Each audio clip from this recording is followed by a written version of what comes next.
showbiz fanatics, Catherine Bernardo mariing tinanggihan ang gusto at hiling ni Mr. Daniel Padilla para sa kanyang ex-girlfriend. Ang lahat ng yan, but before that, if you haven't subscribed yet to my YouTube channel, please don't forget to like, share, and subscribe at hit mo na rin ang notification bell for more showbiz updates. Bago nga tayo magpatuloy sa ating updates for today's video, nais ko po muna magpasalamat sa lahat ng mga legit viewers, subscribers, at ang lahat ng mga nagmamahal kay Catherine Bernardo at Daniel Padilla. Maraming salamat sa araw-araw ninyong pagsubaybay.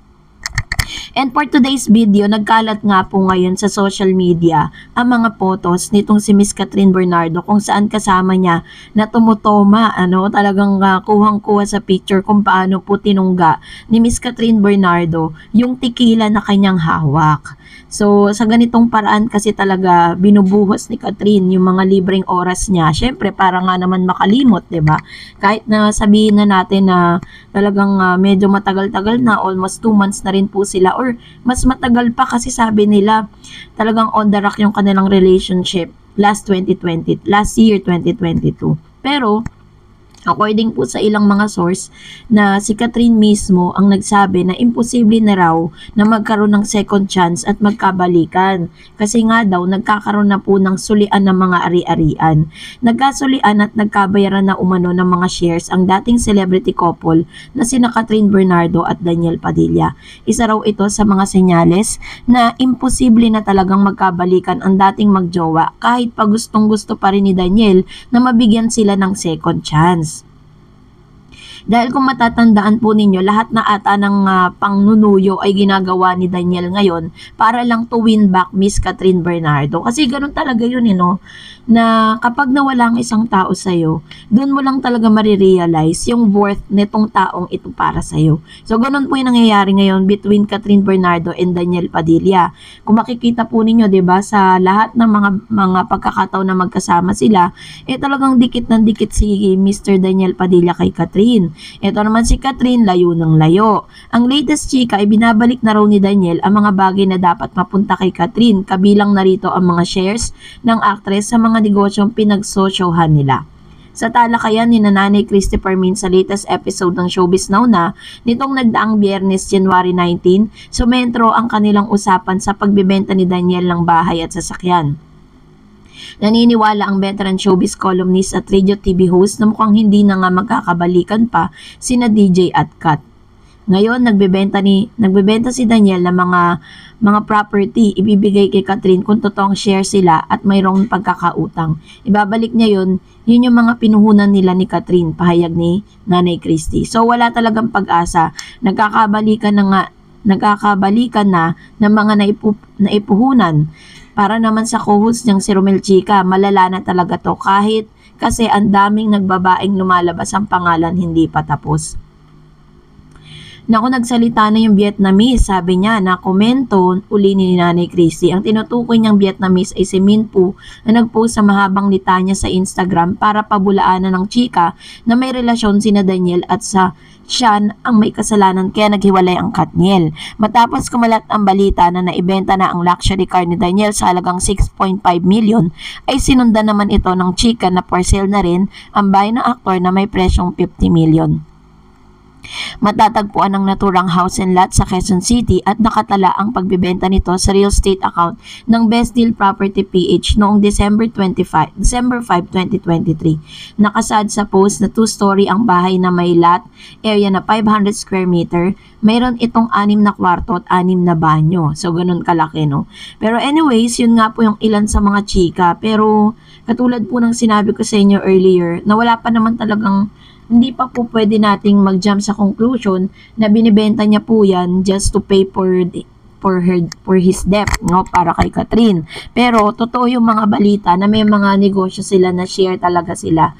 And this time parang siguro mas okay na rin yung kasi hindi maganda na kahit ano po kayo, kahit magjowa pa lang kayo tapos nag-share na kayo ng mga negosyo, 'di ba? Kasi something happened dun sa negosyo ninyo, pwedeng maapektuhan yung relationship ninyo, 'di ba? Pero alam niyo po ba na kahit bugbog na bugbog sa issue at sa intriga itong si Daniel Padilla, abay hinangaan pa rin siya at kinabiliban sa pagiging gentleman niya kay Catherine. Sabi ng ilan sa mga news, nakakaloka ang mga issue at intriga kay Daniel Padilla. Sa hiwalayan nga nila ni Catherine Bernardo ay talaga namang siya ang bugbog na bugbog. Pero tahimik lang si Daniel. Yun po yung isa sa mga questionable kung bakit hanggang sa ngayon ay nananahimik pa rin ang isang Daniel Padilla. Hanggang sa ngayon ay hindi pa rin niya ipinagtatanggol maging ng kanyang ina yung kanyang anak na si Daniel sa publiko. Kahit talagang sobra-sobra na yung judgment na ibinibigay dito sa binata. Marami nga ang nagsasabing bilib pa rin sa kapamilya actor dahil mas gusto na lang nitong maging tahimik para hindi na lumaki pa ang issue sa pagitan nila ng kanyang ex-girlfriend. Alam niyo po ba kung bakit nananahimik si Daniel? Kasi umaasa pa rin si Daniel that one day is magkakaroon po ng reconciliation between them. Kung hindi man sila maging partner, mas okay na mas maging friendship silang dalawa nang wala silang siniraan, 'di ba? Kasi in reality, hindi naman si Catherine talaga ang nanira kay Daniel. Ang mga netizen, ang naglalabas ng ibang mga news, 'di ba? Marami nga nagsasabing bilib pa rin sila sa kapamilya actor dahil mas gusto na lamang nitong manahimik. Na kahit maraming sumasawsaw ay may gustong maging gentleman na lang ni Daniel kay Catherine. Isang malapit sa mga binata, tinanong ko wala bang balak si Daniel na magsalita na ipagtanggol naman ang sarili. Sabi lang ng taong yun, mas gusto na lang ni Daniel na tahimik. Ayun.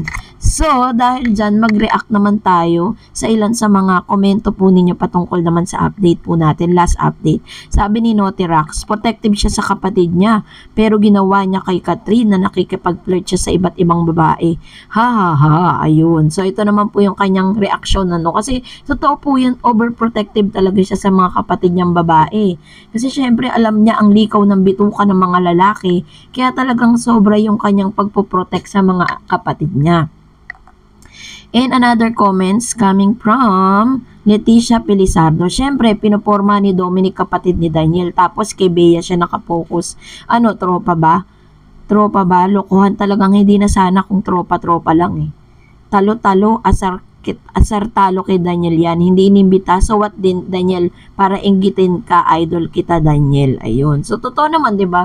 Ano naman kung hindi siya imbitahan sa kasal, di ba? At karapatan naman po ni Bea at ni Mr. Dominic kung sino po yung kanilang iimbitahan sa kasal. Wala na tayong pakialam doon kung ayaw nilang imbitahan si Daniel. Kung may issue sila, bahala sila doon. Mag-deal. Sabi naman ni Angelita, Bas. Carla kasi sealed your mouth. Less talk, less mistake. Less bashing, less chism sa mga marites. Dominic and Daniel should not sorted their differences. If they cannot be best friend, at least nakapagpatawaran sila. Ayun. Tama naman, 'di ba?